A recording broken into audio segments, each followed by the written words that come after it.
Hi hello everyone, అందరికీ నమస్కారం. నేను మీ Nivi. Welcome to NS Telugu stories. ఈరోజు కథ మాంగళ్య బంధం పార్ట్ 5.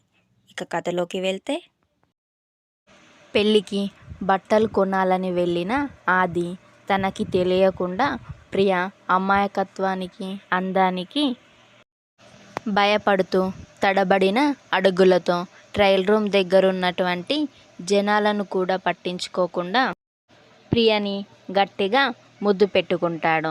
అంతే, అప్పుడు ప్రియ బాధతో ఆదిని చాచిపెట్టి ఒకటి కొట్టి అక్కడి నుంచి పరిగెత్తి పారిపోయింది భయంతో. ఇన్నాళ్ళు దాచుకున్న ప్రేమని ఎలా చెప్పాలో తెలియక మనసు అదుపు తప్పింది ఆదికి.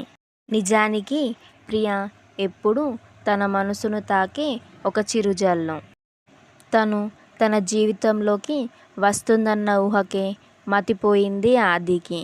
ఇక తన పక్కన కూర్చొని బైక్ నడిపి మాల్లో అప్పుడప్పుడు చేతులు తగలడంతో ఇక ఆగలేకపోయాడు ఆది. ఆ రోజు మొదలైన కోపం ఈ రోజు వరకు తగ్గలేదు ప్రియకి.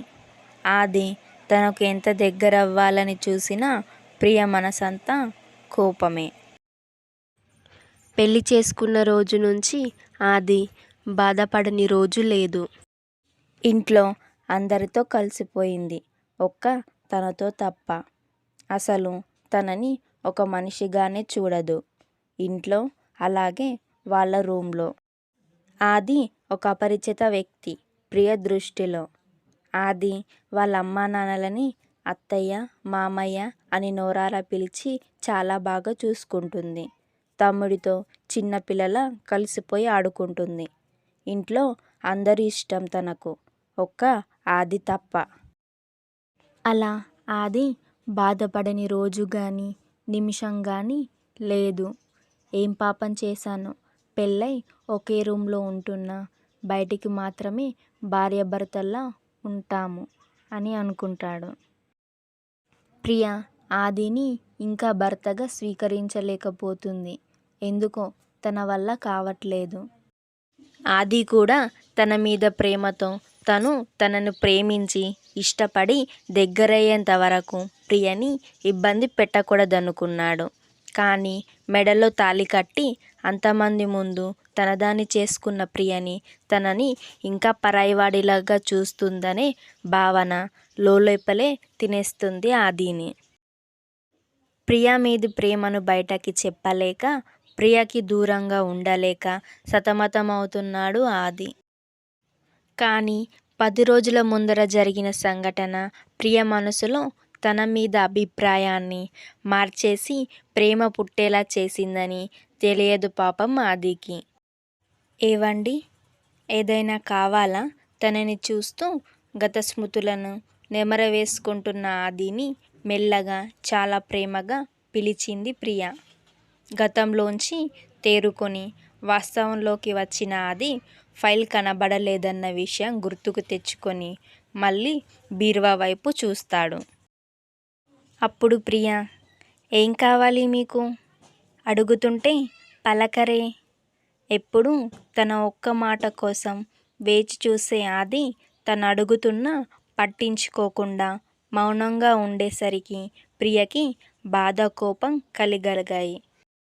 ఇక్కడో ఫైల్ ఉంది, అందులో లాన్ డాక్యుమెంట్స్ ఉన్నాయి అని ఆది మళ్ళీ వెతికే పనిలో పడ్డాడు. ఇదేనా అని ప్రియ చీరని పక్కన పెట్టి బీరువా దగ్గరికెళ్ళి ఫైల్ తీసి ఆది ఎదురుగా నిలబడింది. ప్రియని అలా దగ్గరగా చూసేసరికి పై ప్రాణం పైనే పోయింది ఆదికి. ఇద్దరూ ఒక్క క్షణం కళ్ళల్లో కళ్ళు పెట్టి చూసుకున్నారు. ఇద్దరికీ ఏదో తెలియని మైకం, విద్యుత్ ఏదో ప్రవహిస్తున్నట్టుంది ఇద్దరి ఒంట్లో. అప్రయత్నంగా ప్రియ కళ్ళు మూతలు పడ్డాయి. తొలి ముద్దు గుర్తుకొచ్చి బుగ్గలపై సిగ్గులు పూసాయి. తన పెదాలతో ఆది పెదాలని తాకాలని ప్రయత్నించింది. అంతే, అంతవరకు ఏదో పరవశం కమ్మేసినట్టు ఊగిపోయిన ఆది ఏదో గుర్తొచ్చి షాక్ కొట్టిన వాడిలా చేతిలో ఉన్న ఫైల్ లాక్కొని వెళ్ళిపోయాడు. అప్రయత్నంగా ఆది చెయ్యి తన చెంప తాకేసరికి తొలిముద్దు ఇచ్చినప్పుడు ప్రియ కొట్టిన దెబ్బ గుర్తొచ్చింది తనకి. మళ్ళీ తన ప్రమేయం లేకుండా తన ఒంటి మీద చెయ్యేసి ఇంకాస్త దూరం కాదల్చుకోలేడు ఆది. ప్రియ తనంతట తాను భర్త కౌగిలిలో కరిగిపోవాలని, మధురమైన ముద్దు రుచిని చూడాలని ఆశపడిన తనని కాదని అలా వెళ్ళిపోయిన భర్తని చూసి కళ్ళనిండా నీళ్లతో అలరాయిలా స్థాణువులా నిలబడింది ప్రియ. ఇదంతా కూడా అత్తగారికి ఎలా చెప్పాలో తెలియక వెక్కి వెక్కి ఏడుస్తుంది ప్రియ. ఒకప్పుడు నేను తనని కాదన్న మాట నిజమే, దూరం పెట్టింది కూడా నిజమే. ఇప్పుడు నేను తనని ప్రేమిస్తున్నానని, కోరుకుంటున్నానని లోకువైపోయాను కదా.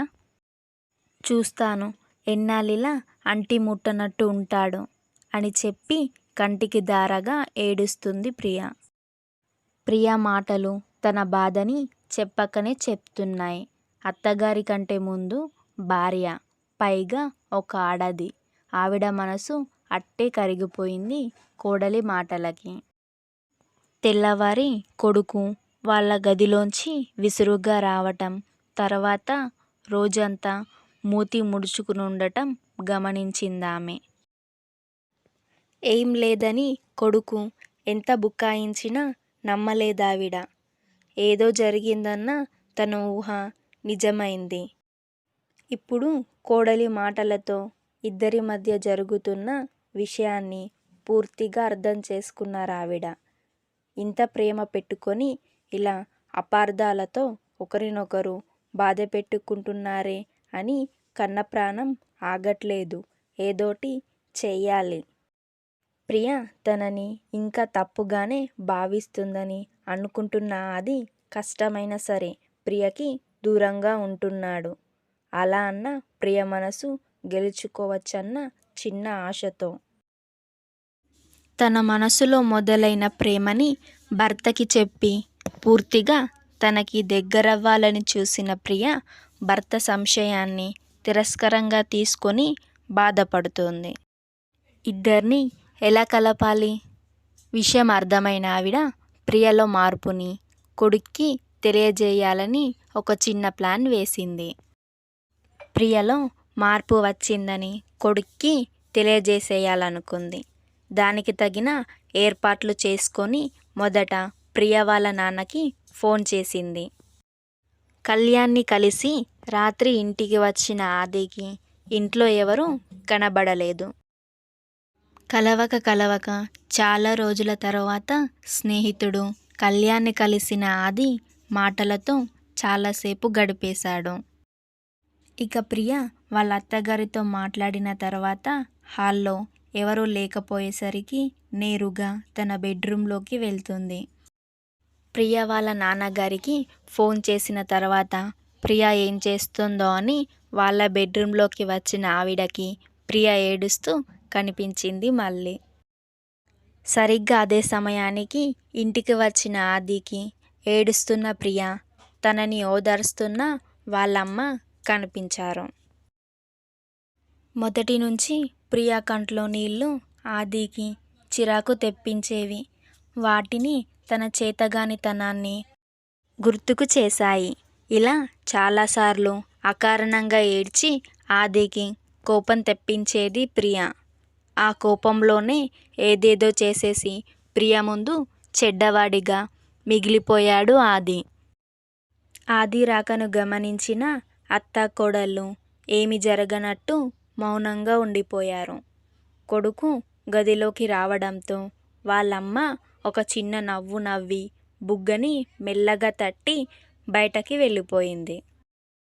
వాళ్ళమ్మ చర్యని, తన నవ్వు వెనక ఉన్న విషయాన్ని అర్థం చేసుకోలేక కోపంగా, భయంగా భార్యను చూస్తూ ఉండిపోయాడు. ప్రియ ఆది కళ్ళలోకి సూటిగా చూడలేక నిద్ర వస్తున్నట్టు నటిస్తూ అటుపక్కకి తిరిగి పడుకుంటుంది. ఆది అలా సుకుమారంగా పడుకొని ఉన్న ప్రియని ఒక్కసారి చూసి ఒక నిట్టూర్పు విడిచి టవల్ తీసుకొని వాష్రూంలోకి వెళ్ళిపోయాడు. ఏడ్చి ఏడ్చి అలసిపోయిందేమో కళ్ళు మూతలు పడగానే ప్రియకి నిద్రొచ్చేసింది. బయటకొచ్చిన ఆది ప్రియ నిజంగానే నిద్రపోయిందా లేదా అని తొంగి చూశాడు. నిజమే, అప్పటికే తను నిద్రపోయింది. అలసిపోయిన ముఖం, ఏడ్చి ఏడ్చి ఉబ్బిన కళ్ళు, ఎర్రటి పెదాలు, నున్నటి బుగ్గలు. ఎందుకేడ్చిందేమో అని ప్రియ చేతిని మెల్లగా తన చేతిలోకి తీసుకొని ఒక చిన్న ముద్దు పెట్టాడు. ఇదంతా కూడా ఓరకంట గమనిస్తున్న ప్రియ పెదాలపైన ఒక సన్నటి నవ్వు వచ్చింది. అది ఎలాగోలా భర్త కంటికి ఆ నవ్వు కనపడకుండా సమయానికి దాచగలిగింది. ఎందుకో ఆది మనసు అప్రయత్నంగా తెల్లవారి చూసిన దృశ్యాన్ని గుర్తుకు చేసింది. అచ్చం పాలరాతి బొమ్మే. కొంటెతనం, గర్వం నిండిన కళ్ళతో తన అందాన్ని చూస్తూ అలా కూర్చున్నాడు ఆది. ఊహించని ట్విస్ట్లతో అద్భుతంగా సాగే ఈ కథ యొక్క నెక్స్ట్ ఎపిసోడ్ కోసం మన నెక్స్ట్ వీడియో చూడండి. కథ నచ్చితే లైక్ చేసి కామెంట్ చేయండి. ఇంకా ఇలాంటి ఇంట్రెస్టింగ్ వీడియోస్ కోసం మన ఛానల్ని సబ్స్క్రైబ్ చేసుకోండి. Thank you for listening.